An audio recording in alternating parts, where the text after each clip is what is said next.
নমস্কার এভরিওয়ান, সবাইকে ওয়েলকাম করছি নতুন আরেকটি রেসিপি দেখার জন্য। আশা করি আপনারা সবাই ভালো আছেন এবং সুস্থ আছেন। আজকে শুধুমাত্র আটা দিয়ে দুর্দান্ত স্বাদের একটা নতুন রেসিপি নিয়ে আসলাম। আটা দিয়ে যে এত সুন্দর একটা রেসিপি তৈরি করা যায় হয়তোবা না দেখলে বিশ্বাস করা যায় না। খেতে ভীষণ সুস্বাদু আর তৈরি করা এতটাই সহজ যে কেউ সহজে তৈরি করে নিতে পারবে। একবার তৈরি করে রেখে পুরো বছর সংরক্ষণ করে খাওয়া যাবে। এবার চলুন মূল রেসিপিতে যাওয়া যাক। আশা করি আপনাদের ভালো লাগবে। আমি একটা পাত্রে 200 গ্রাম আটা ব্যবহার করলাম, স্বাদ মতো লবণ দিয়ে দিলাম। এরপরে ছোট চামচ দিয়ে 1 চামচ চালের গুঁড়ো ব্যবহার করলাম। তবে চালের গুঁড়ো হাতের কাছে থাকলে দিয়ে দিবেন, আর যদি না থাকে তাহলে দেওয়ার দরকার নেই।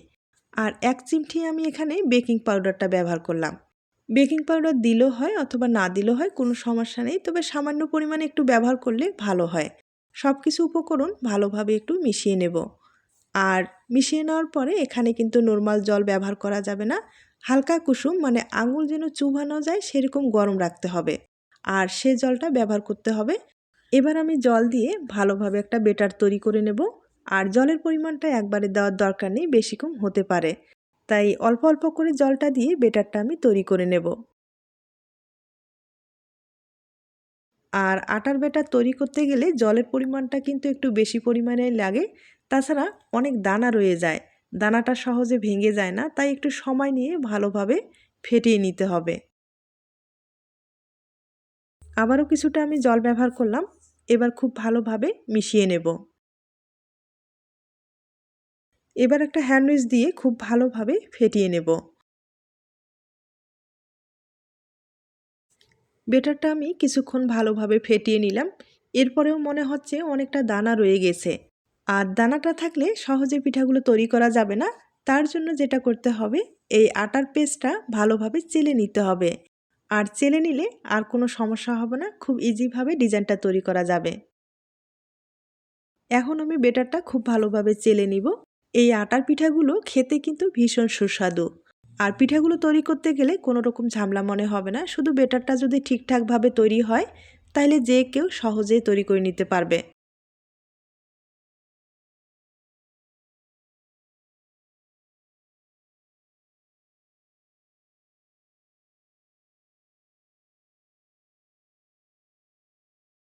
বেটারটা আমি ভালোভাবে চেলে নিলাম।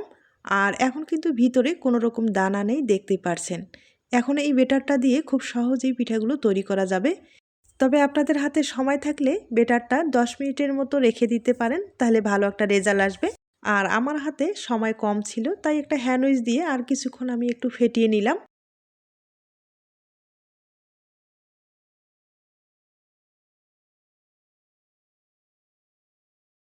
বেটারটা আমি খুব ভালোভাবে তৈরি করে নিলাম। আর দেখতেই পারছেন ঘনত্বটা কীরকম হয়েছে। এরকমই ঘন কিন্তু থাকবে, এর চেয়ে পাতলা বা ঘন তৈরি করা যাবে না। এখন এই বেটারটা কিছুটা আমি আলাদা করে নেব, আর এটাতে একটু ফুড কালার ব্যবহার করব। ফুড কালার ব্যবহার করলে পিঠাটা দেখতেও ভালো লাগবে। তবে আপনাদের যদি পছন্দ না হয় সেক্ষেত্রে স্কিপ করতে পারেন।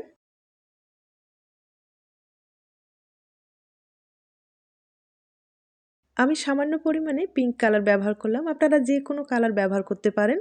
এখন খুব ভালোভাবে মিশিয়ে নিতে হবে।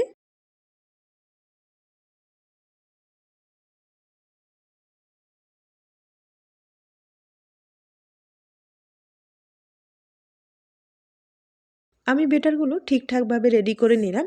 এখন এই বেটারগুলো একটা প্লাস্টিকের ব্যাগে ভরিয়ে নেব। আমি একবারে নরমাল প্লাস্টিকের ব্যাগ ব্যবহার করব। আপনারা যে কোনো প্লাস্টিকের ব্যাগ ব্যবহার করতে পারেন।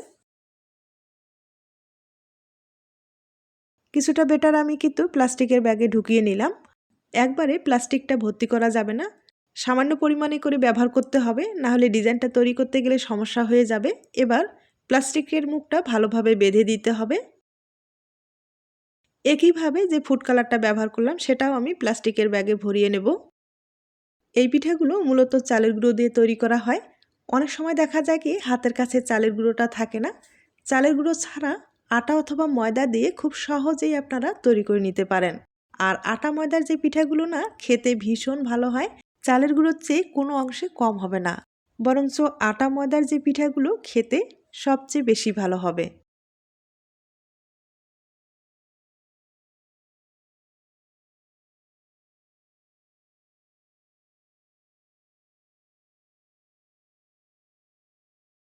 বেটারগুলো আমি রেডি করে নিলাম।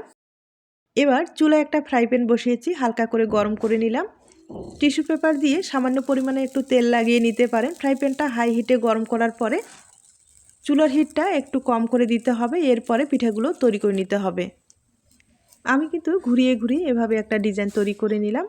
আর দেখতেই পাচ্ছেন কতটা সহজভাবে পিঠাগুলো উঠে আসছে। এই পিঠাগুলো তৈরি করতে কোনো রকম ঝামেলা নেই, শুধু দেবেন আর তুলে নেবেন।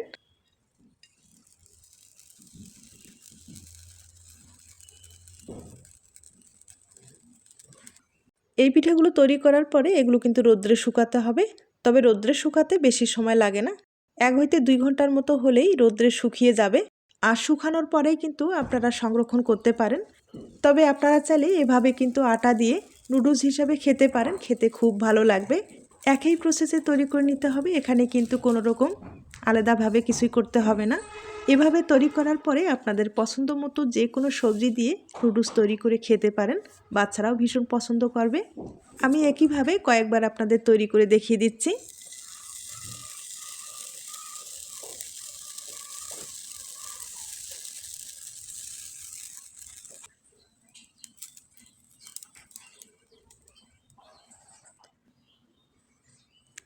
আমি একে একে অনেকগুলো তৈরি করে নিলাম, দেখতেই পাচ্ছেন কতটা সুন্দর হয়েছে। আর যে ফুড কালারটা ব্যবহার করলাম সেটাও একটা তৈরি করে আপনাদের দেখিয়ে দিচ্ছি।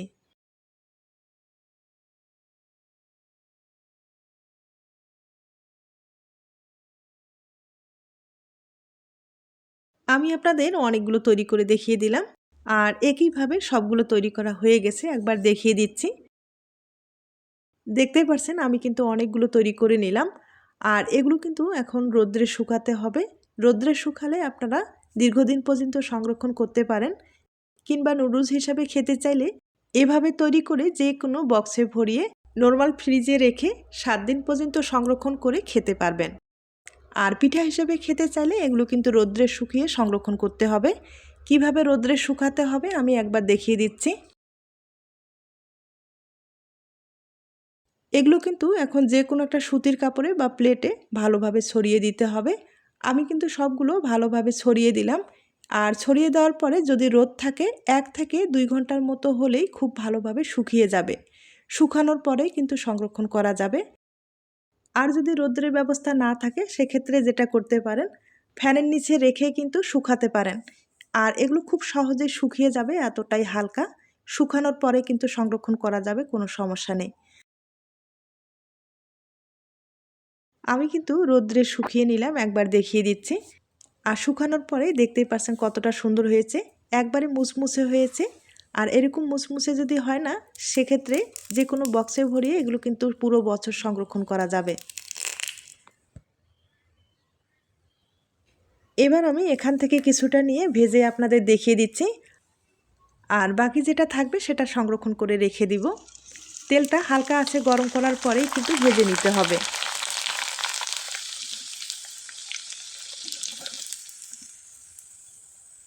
এই পিঠাগুলো না হালকাভাবে যদি শুকানো যায়, এরপরেও তেলে দেওয়ার সাথে ফুলে ডবল হয়ে যায়। দেখতেই পাচ্ছেন কতটা সুন্দরভাবে ফুলে উঠেছে।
আমি আপনাদের কয়েকবার ভেজে দেখিয়ে দিলাম।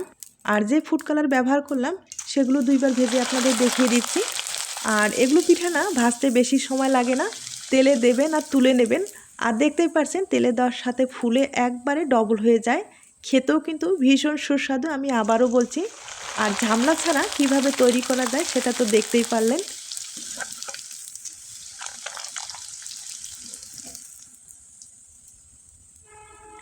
আমি আপনাদের অনেক কয়েকবার ভেজে দেখিয়ে দিলাম। আর এগুলো কিন্তু আপনারা চাইলে এখন ভেজে রেখে এভাবে সংরক্ষণ করে খেতে পারেন। আর এভাবেও কিন্তু খেতে ভালোই লাগবে। তবে আমি একটু অন্যরকম করে তৈরি করব। যদি আপনাদের এটা পছন্দ হয় তাহলে কিন্তু এই পদ্ধতিতে তৈরি করে খেতে পারেন। কড়াইয়ে আমি 150 গ্রাম চিনি ব্যবহার করলাম। সমান পরিমাণে জলটা ব্যবহার করতে হবে। আর চিনির একটা ঘন শিরা তৈরি করে নিতে হবে।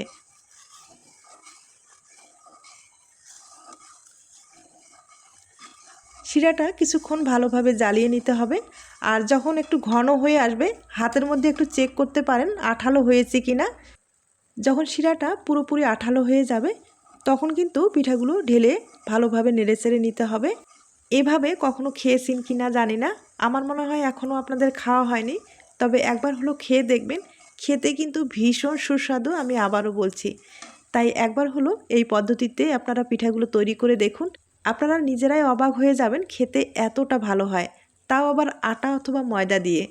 শিরাটা আমি একবারে ঘন করে তৈরি করলাম আর অনেকটাই আঠালো হয়েছে। এখন পিঠাগুলো ঢেলে ভালোভাবে নেড়েচেড়ে নিব।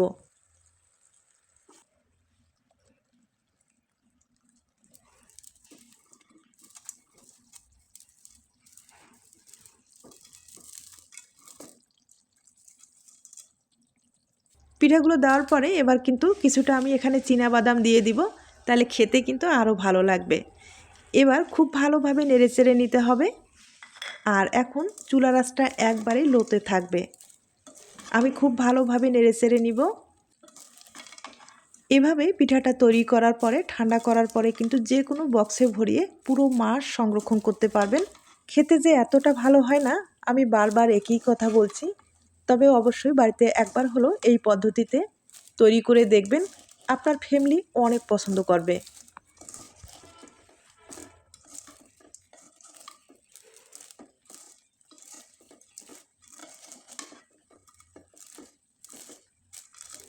ভালোভাবে শিরাটা মিশিয়ে নিলাম।